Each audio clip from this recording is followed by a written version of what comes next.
Olá, boa noite para você que está ligado no JFTV Câmara. Eu sou a Aline Cristina e a partir de agora você acompanha comigo o que foi notícia durante a semana no mundo, no país, em Minas e em Juiz de Fora e região.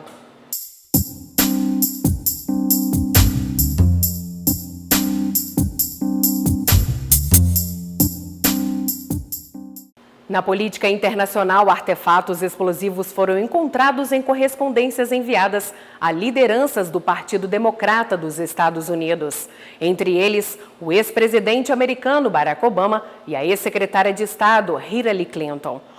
Um pacote-bomba também foi enviado ao escritório da rede de TV CNN em Nova York, que precisou evacuar o local. O presidente Donald Trump chamou o episódio de tentativa covarde e ato desprezível. Ele afirmou que há uma grande investigação federal em andamento. No Brasil, a Comissão de Meio Ambiente da Câmara aprovou uma proposta que estabelece punições para quem for flagrado jogando lixo na água. O texto modifica a Lei de Segurança do Tráfico Aquaviário, mas é alvo de críticas da Marinha Brasileira. Confira na reportagem. A poluição de rios, lagos e oceanos é um problema mundial. Segundo dados da Organização das Nações Unidas, cerca de 8 milhões de toneladas de material plástico acabam no mar. Esse lixo causa sérios danos ambientais e problemas de saúde, principalmente em animais que habitam ecossistemas marinhos. No ano passado, o Brasil aderiu à campanha Mares Limpos, promovida pela ONU. O país se comprometeu a reduzir a emissão de material plástico lançados em águas. No Congresso Nacional, uma proposta em discussão na Câmara prevê a suspensão do certificado de habilitação do comandante de embarcação de onde material plástico tiver sido lançado na água. Recentemente, a Comissão de Meio Ambiente aprovou a proposta e 2 alterações foram feitas ao texto original. Uma estabelece que a punição é para todo tipo de resíduo sólido lançado na água, não só plástico. A outra, que causou certa polêmica, isenta o comandante da responsabilidade pelo lançamento do lixo plástico se o infrator for identificado. Na análise que fizemos, estava lá que o comandante do navio, por exemplo, do barco, seria o responsável. Nós acrescentamos que quando for identificado quem jogou, ele não seja penalizado. Mas, em cima disso, a gente quer acrescentar ainda, além do plástico, os resíduos sólidos. Então nós acrescentamos todo o resíduo sólido, inclusive dando sanção, penalidade, multas e até prisão, se for o caso de ser pego em flagrante quem está jogando o plástico ou outros produtos sólidos na água. Em Brasília, a poluição de águas está concentrada no Lago Paranoá, um dos cartões postais da capital.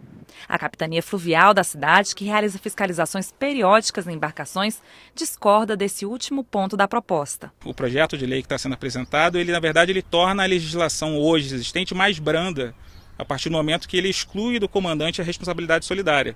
A partir do momento que, pela proposta que está sendo apresentada, se o infrator for identificado, o infrator vai ser multado e o comandante não tem nenhuma responsabilidade sobre aquilo.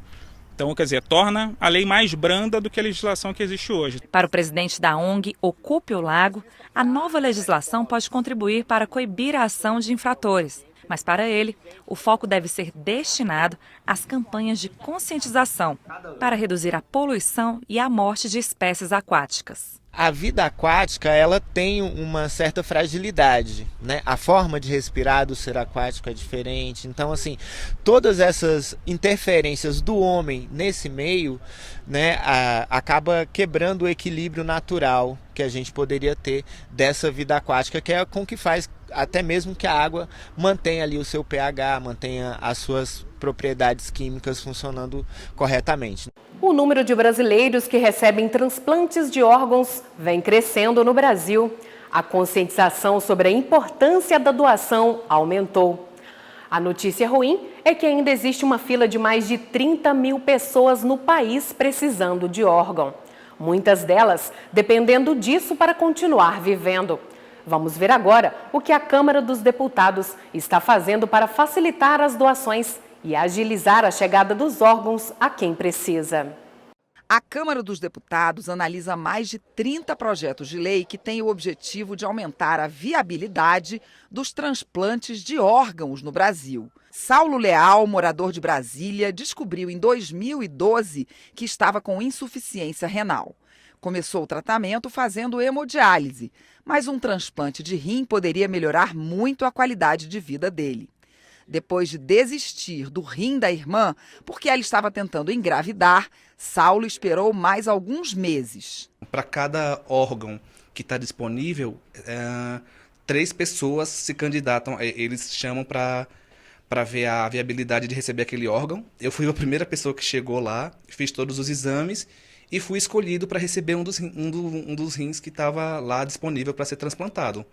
Né? A cirurgia aconteceu, tudo correu normalmente, tudo bem, e até hoje a minha situação com o rim é muito boa.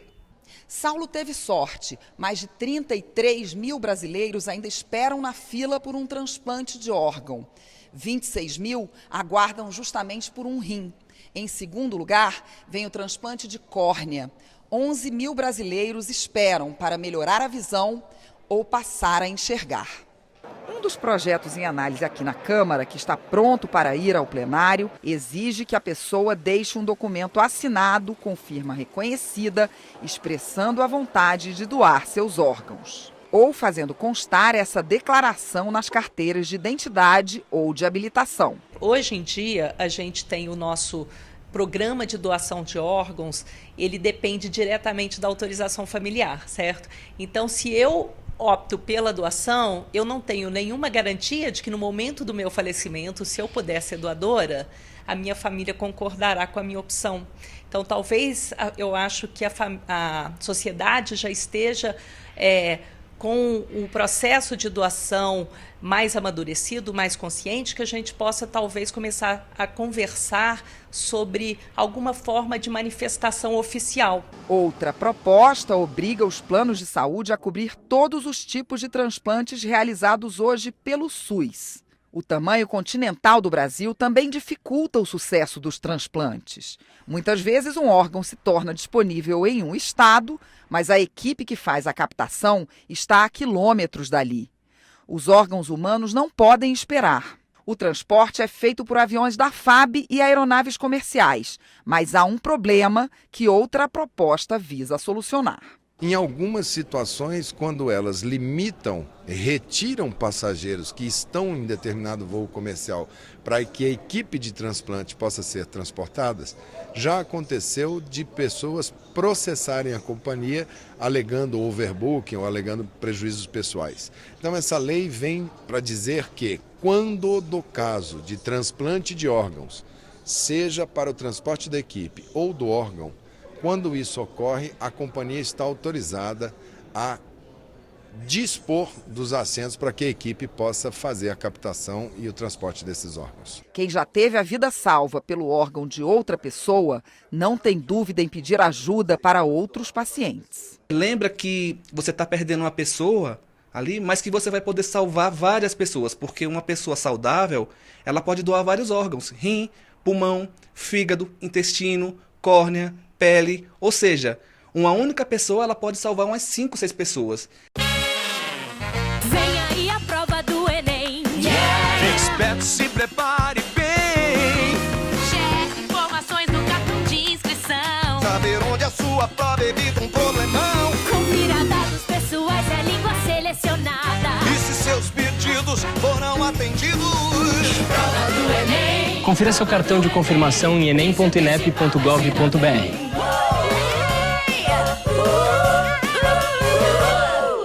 Enquanto isso, a reforma tributária em análise também na Câmara dos Deputados está pronta para ser votada ainda este ano, depois de mais de 3 décadas de debates. O relator está confiante, mas a oposição diz que não dá tempo. Carga tributária alta, muito imposto, sistema complicado.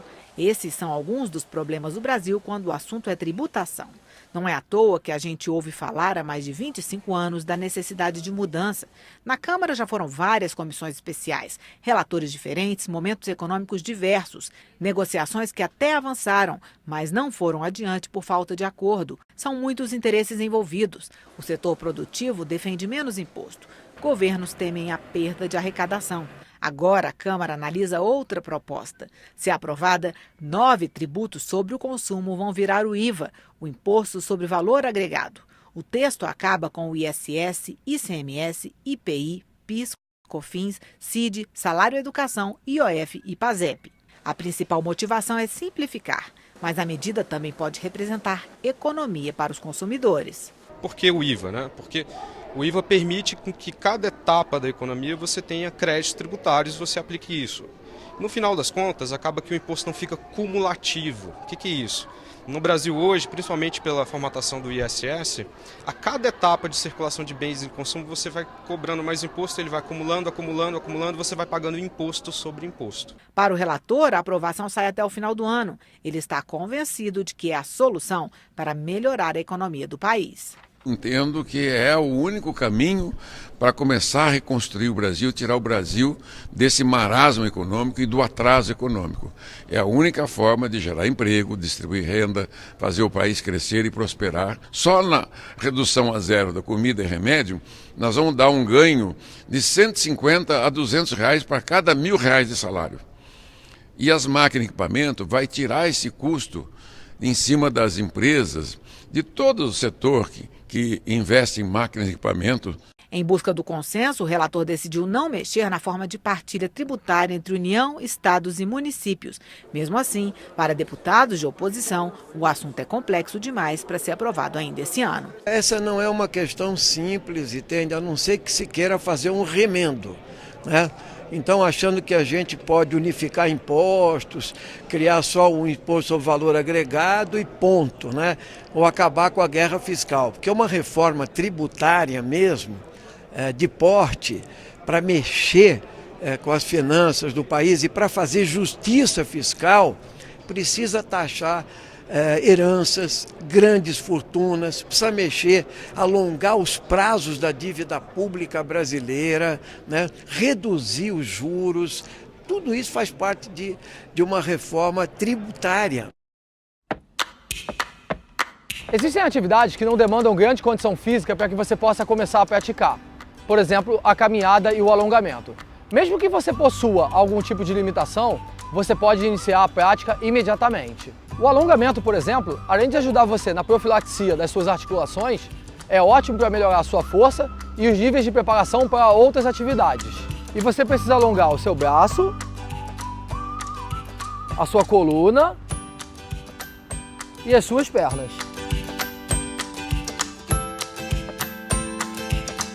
Talvez a prática mais fácil de atividade física ao ar livre seja a caminhada. Ela traz grandes benefícios para a sua saúde, como por exemplo o impacto positivo nas suas articulações, prevenindo osteoporose e osteopenia, além de preservar a sua saúde cardiovascular. E para que você possa caminhar melhor, você vai manter o seu tronco ereto, utilizar os braços e a cabeça sempre erguida na direção do horizonte. E lembre-se, incluir atividade física com regularidade no seu dia a dia aumenta a sua saúde e sua disposição e deixa você mais feliz. Pratique!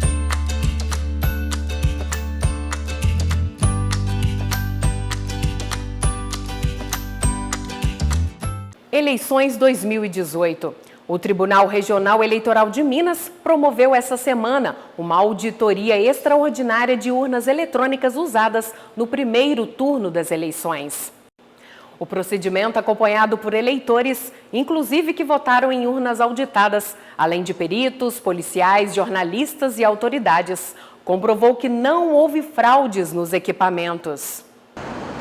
A seção 134 desta escola, na região centro-sul da capital, foi cenário de frustração para alguns eleitores. Ana Paula é um exemplo. Segundo ela, na hora de digitar o voto para presidente, não apareceu a foto. Aí eu fiquei meio naquele desespero, fui logo apertar o confirma. Ela foi para casa e começou a ser bombardeada com mensagens no WhatsApp sobre fraude nas urnas. Influenciada por essas notícias, voltou à sessão para registrar o problema. Eu fui atrás do pessoal do apoio e ele me falou assim, bom, você pode falar com o mesário para registrar uma ata. Aí eu falei assim, eu quero fazer os dois, a ata e o boletim de ocorrência. Ana Paula se juntou juntou a outros eleitores, representantes de partidos, Polícia Federal e servidores do TRE para acompanhar uma auditoria em algumas máquinas, sobre as quais houve reclamações registradas por cidadãos. Reclamavam que, ao digitarem o número do presidente, antes que apertassem a tecla confirma, aparecia na tela a mensagem do gravando. Nós explicamos, que isso é tecnicamente impossível de acontecer, porque, como é um sistema de computação, ele não aceita gravar antes que seja acionada a tecla física do confirma. Esta auditoria é inédita no país. Além de Minas Gerais, São Paulo, Rio Grande do Sul, Paraná e Santa Catarina realizaram o procedimento. A Justiça Eleitoral entendeu que, diante das queixas apresentadas, era preciso verificar o funcionamento de algumas máquinas. Em todo o estado, 308 boletins de ocorrência foram registrados por eleitores. O Ministério Público do Estado indicou 2 máquinas, a da seção 380 em Betim e a da 28 de Santa Rita do Sapucaí, para serem auditadas. O próprio TRE decidiu incluir também a urna que mais teve registros de BO na capital, a da Ana Paula. Muitos eleitores reclamaram do funcionamento dessas urnas específicas. Nós acreditamos firmemente que não há qualquer tipo de problema com as urnas, que o que ocorreu, na verdade, foi um equívoco de parte da população em como manejar, utilizar e votar na urna, mas pedimos auditoria para mostrar que efetivamente não há nada de errado com as urnas. Na sala lotada, com tudo sendo filmado, foram realizados todos os procedimentos técnicos iguais aos do primeiro turno. Depois foram digitados todos os votos que aquela urna recebeu, incluindo os brancos, nulos e para os 6 cargos em disputa. Ao final, a soma para cada candidato ficou exatamente igual à do dia da votação, provando que a máquina registrou corretamente a opção dos eleitores. A gente percebe que os problemas registrados, eles são de mau entendimento do funcionamento da urna ou de digitação errada. Então, às vezes, a pessoa digita o código do presidente e o que está sendo pedido naquele momento é o código do governador. Outras vezes, ela erra na sequência. O primeiro cargo é de deputado, ela digita governador, senador ou presidente, que é um número menor, Então aí já bagunça tudo. O aumento das denúncias de pessoas que teriam sido agredidas por causa de posicionamento político deu origem a um observatório contra a violência e em favor da livre manifestação dos eleitores. A ação foi lançada em Minas durante um evento na Assembleia Legislativa.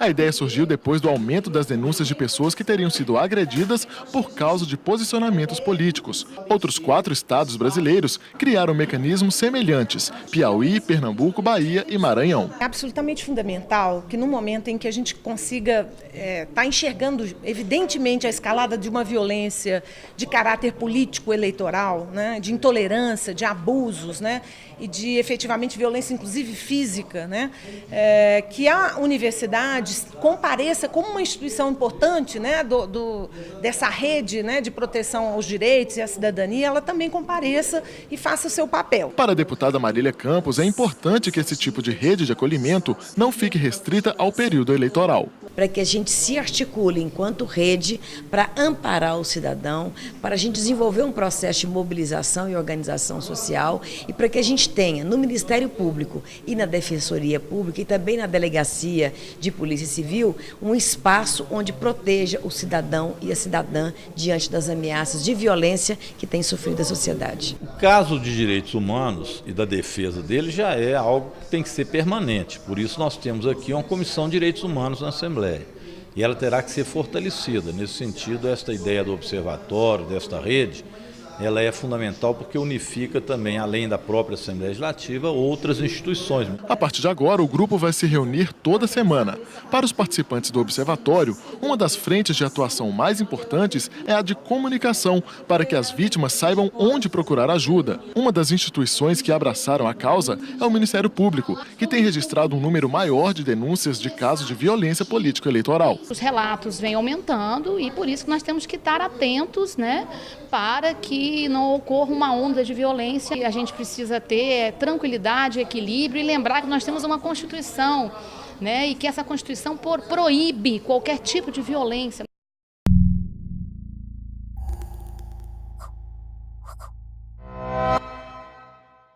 Dia 25 de outubro é dia da democracia. Você sabe o que ela significa? A JF-TV Câmara conversou com um historiador e foi às ruas para saber o que as pessoas pensam sobre o assunto. Está no dicionário: democracia, governo em que o poder é exercido pelo povo, um regime que se baseia na ideia de liberdade e de soberania popular, onde não existem desigualdades e privilégios de classes. A ideia de democracia como forma política surge, na verdade, na Grécia, né, em Atenas e tal.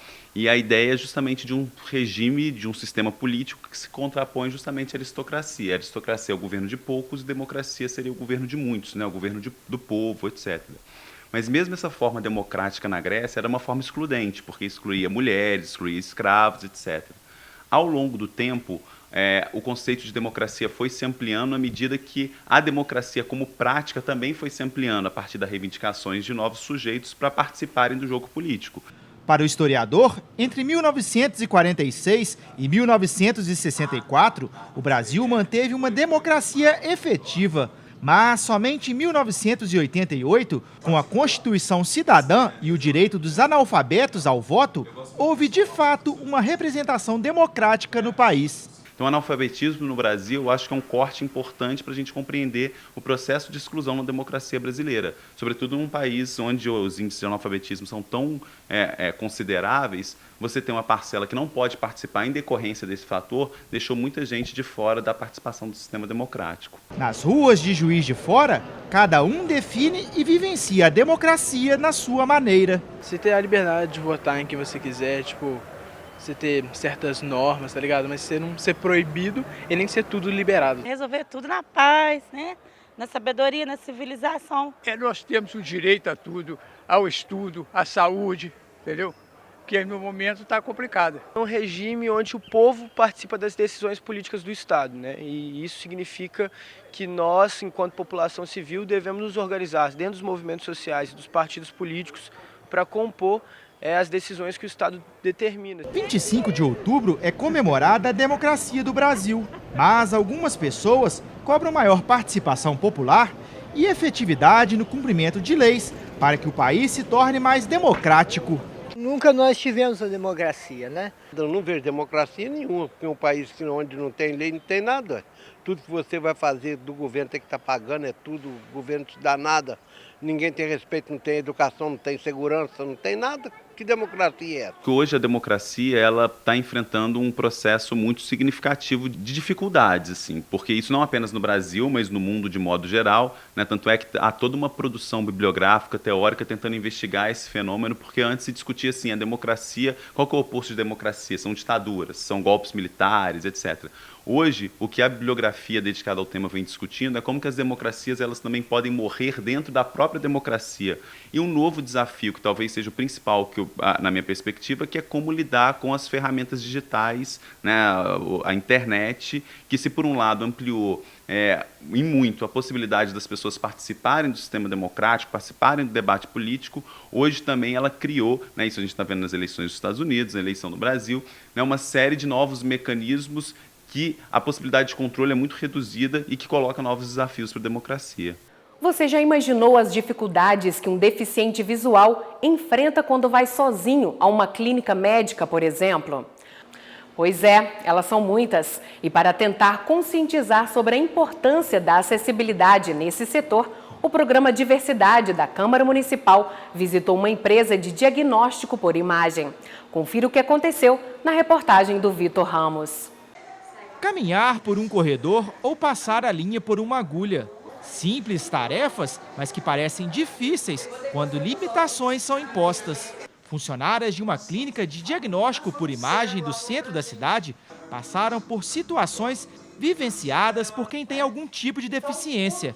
A dinâmica aconteceu durante uma palestra do programa Diversidade. Somos todos diferentes. Para a gente é muito importante a gente conseguir identificar como que a gente presta esse atendimento para o paciente que vem e que é diferente dos outros que a gente atende.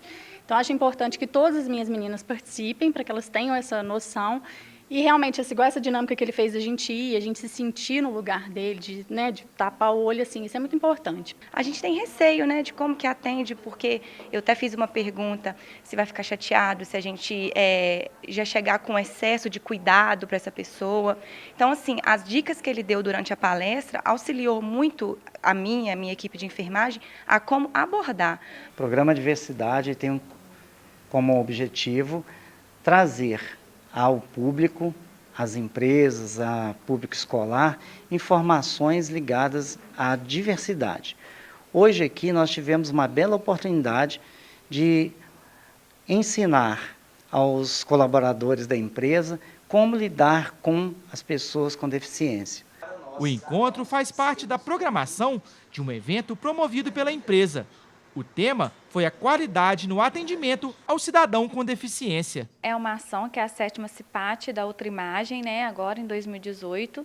É uma semana de interação com todos os colaboradores, no qual a gente dá a oportunidade para eles terem acesso a informações diferenciadas e principalmente essa de hoje, que foi sobre diversidade, que é a inclusão de PCD hoje tanto está na cota de emprego e também na inclusão em escolas, em outros setores também da cidade. Outra palestra será oferecida no local dia 24 de outubro.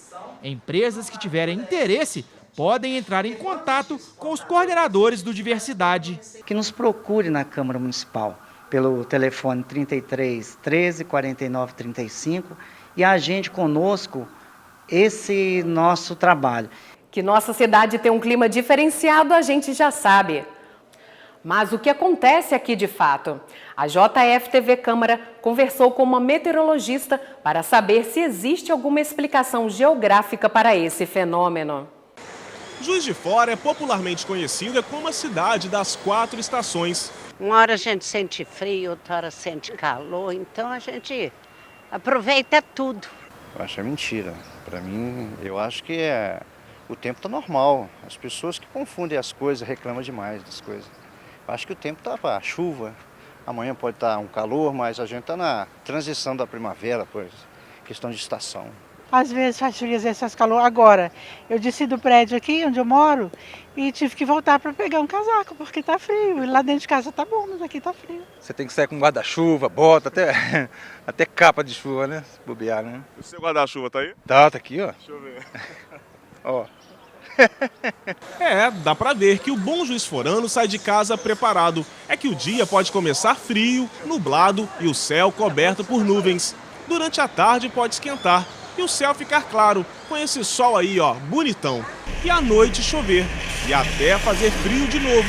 Os termômetros ficam nesse vai e vem. Mas não há nada de errado nisso não. Condição que fica mais evidente na estação que estamos, a primavera. A primavera ela vai consorciar muitas condições de tempo que ainda são características do inverno, como por exemplo a entrada das frentes frias, esfriando, gerando uma condição de temperaturas mais baixas, às vezes associada também às precipitações, e ao mesmo tempo ela também já começa a associar as características do verão, então você também vai ter dias mais quentes, e isso tudo faz com que a gente tenha dia quente, no dia seguinte já está frio, está chovendo, esquenta muito, à tarde tem chuvas mais fortes, então você tem essa mistura de tempos que são característicos tanto do inverno quanto do verão. A altitude do município também impacta na temperatura. Por isso, é comum bairros como São Pedro e Aeroporto registrarem até 6 graus a menos de diferença em relação à área central. E o verão 2018 deve ser bem quente, viu? É que o El Niño, fenômeno caracterizado pelo aquecimento anormal das águas do Pacífico, com reflexo em várias partes do mundo, vai fazer efeito aqui, o que deve deixar as temperaturas elevadas com muita chuva. Segundo o Laboratório de Climatologia da Universidade Federal de Juiz de Fora, a temperatura média do município é de 22 graus e a cidade se tornou mais quente ao longo dos últimos anos. Desde 1972, essa média aumentou 4 graus. A urbanização muito densa é apontada como um dos principais fatores. Esse fator altimétrico, né, ou essa altitude menor, associada a um adensamento urbano maior fluxo de carros, maior prédios altos, né, isso tudo faz com que a gente tenha maior acúmulo e armazenamento do calor, assim como maior geração de calor antrópico, fazendo com que o centro, as temperaturas sempre sejam mais altas. Nessa rotina de uma cidade que acorda de um jeito e dorme de outro, o que não falta é gente que se acostumou com isso e ama viver aqui. É a cidade das 4 estações, mas é uma cidade muito boa em que eu convido as pessoas para morar aqui, porque vão gostar, vão amar Juiz de Fora. Que tal falar de esporte? O repórter Vitor Ramos chega com os destaques de Juiz de Fora e região. Boa noite, Vitor. Olá, Aline. Olá para você ligado no JF TV Notícias. A gente traz as informações do esporte local em parceria com o portal Toque de Bola. E vamos falar de futebol. Tupi e Tupinambás já começaram o planejamento para a disputa do Campeonato Mineiro do ano que vem. Representantes das duas equipes participaram da reunião arbitral da competição no último dia 23.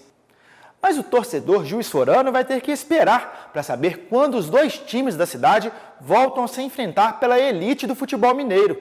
Isso porque a tabela não foi divulgada, mas a data da competição foi definida. Ela acontece entre os dias 19 de janeiro e 21 de abril, com a mesma fórmula de 2018. A partir das semifinais do estadual, será utilizado o árbitro de vídeo. Continuamos com o Tupi. O time anunciou, através das mídias sociais nessa semana, que o treinador Ailton Ferraz segue no comando da equipe na temporada 2019. No ano que vem, o Tupi disputa o Campeonato Mineiro, a Copa do Brasil e a Série D do Campeonato Brasileiro. Ailton treinou o Carijó em 2017 no Campeonato Mineiro e no Brasileiro da Série C, onde levou o time às quartas de final. Ele voltou a treinar o Tupi este ano, mas não conseguiu evitar o rebaixamento para a Série D. Nos dias 2, 3 e 4 de novembro, o Centro de Futebol Zico, em Juiz de Fora, sediará o Campeonato Brasileiro de Futebol 7. O Tupi está entre as 16 equipes participantes e estreará no dia 2 de novembro contra o Flamengo.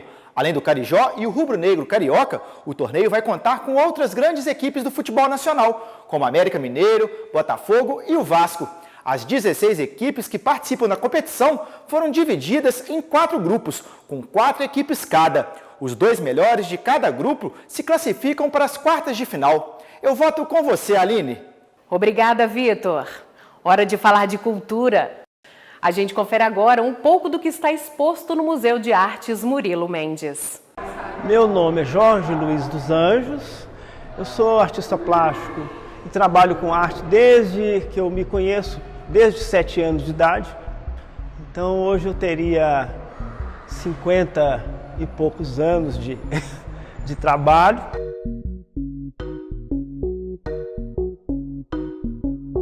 Essa exposição é uma exposição de esculturas, que é a linguagem que eu venho desenvolvendo há muitos anos. É um processo de construção onde eu construo as ferramentas e a construção da imagem ela vai de uma maneira absolutamente espontânea, mas sempre buscando uma construção. Eu tenho uma construção, é uma ideia construtiva de linguagem.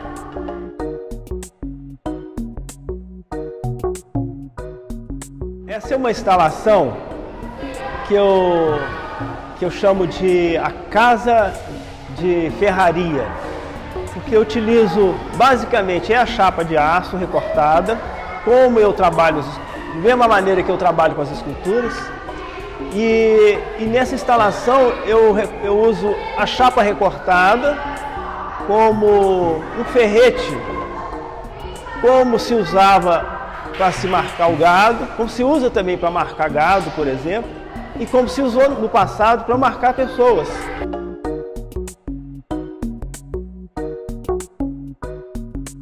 Eu gostaria de convidar o público de Juiz de Fora para vir nessa exposição, porque é uma mostra que eu considero das coisas mais significativas que eu produzo. Tem uma intensidade muito grande e o artista, ele quando produz, ele produz para se realizar enquanto linguagem, mas essa produção ela só se completa com a presença do outro, com a presença do público.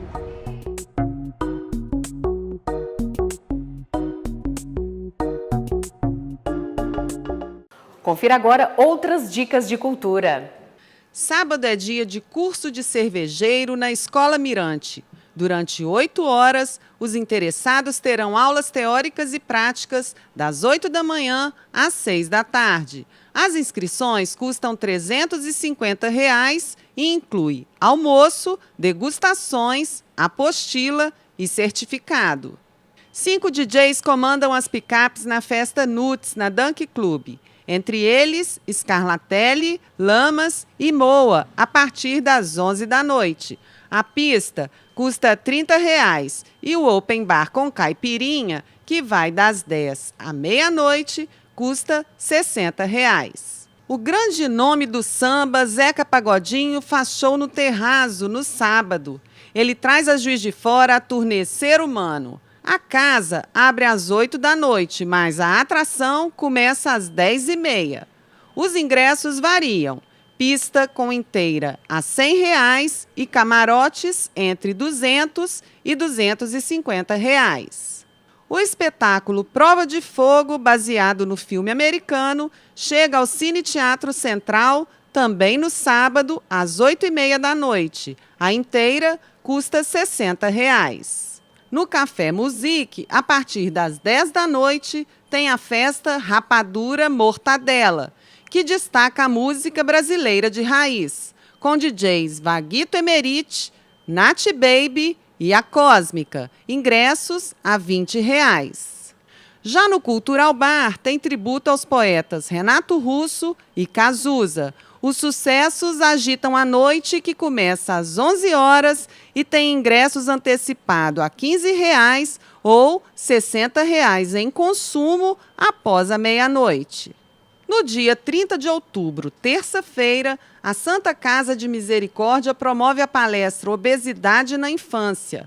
O tema encerra o mês das crianças com um grande propósito: alertar a população para os números. Uma em cada 3 crianças com idade entre 5 e 9 anos estão acima do peso. Inscrições pelo telefone 32 57 7500. As vagas são limitadas. No Bar da Fábrica, terça-feira, é dia de forró. DJ Calango comanda os clássicos Pé de Serra a partir das 8 da noite, com entrada a R$ 15. O espetáculo ABBA The History se apresenta no Cine Teatro Central na quinta-feira, dia 1º, véspera de feriado. O musical é um grande tributo ao grupo sueco e já passou por mais de 200 cidades do Brasil e da América Latina. Às 9h30 da noite, com ingressos que variam de R$ 63 a meia entrada a R$ 143 a inteira. Ainda na véspera do feriado, tem a festa em Verga, que começa às 10 da noite na Dunk Club. No comando, 3 DJs animam a pista. A entrada custa R$ 20. No Cultural Bar, a Fantasy Halloween traz o coletivo 1 Quilo, que reúne vários rappers. E tem mais: La Família e DJ Marcelo Castro. Ingressos que variam entre R$ 33 a R$ 103 o camarote, a partir das 11 da noite. E a sexta-feira, dia 2, tem Leonardo de Freitas e Fabiano, Grupo Alquimia e DJ Pandão na tarde do Privilégio, a partir das 4 horas, com ingressos a R$ 100 a inteira e R$ 50 a meia. O Cultural tem Zombie Rock a partir das 11 da noite, com Tucas Band e covers de Guns N' Roses, Metallica e AC/DC. Ingressos a R$ 30. O JF TV Notícias fica por aqui. Um ótimo fim de semana para você e até semana que vem.